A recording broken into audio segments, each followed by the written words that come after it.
رمضان قرآن کا مہینہ ہے اور یہ وہ مبارک مہینہ ہے جس میں قرآن نازل کیا گیا تھا۔ اسی لیے سب سے زیادہ پوچھے جانے والا سوال یہ ہوتا ہے کہ رمضان کے اس مہینے میں مجھے کتنی بار قرآن ختم کرنا چاہیے،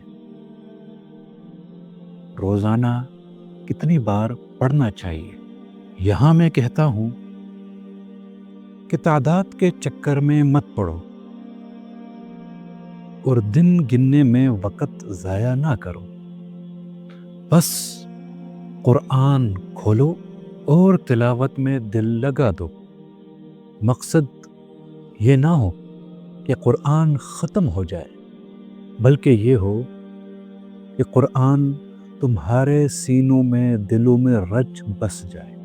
اسے آنکھوں سے نہیں بلکہ دل کی گہرائیوں سے پڑھو، ہر آیت پر غور کرو، ہر لفظ کو محسوس کرو، اور جب تم ایسا کرو گے تو ختم کرنے کی فکر نہیں رہے گی، بلکہ قرآن سے جڑنے کی تڑپ پیدا ہو جائے گی۔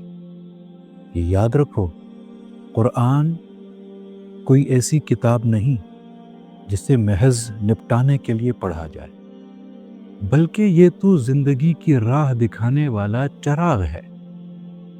اسے اپنی روح میں اتارو، اس کے پیغام کو اپنی ذات کا حصہ بنا لو، اور اس رمضان کو اپنی زندگی بدلنے کا نقطۂ آغاز بنا لو۔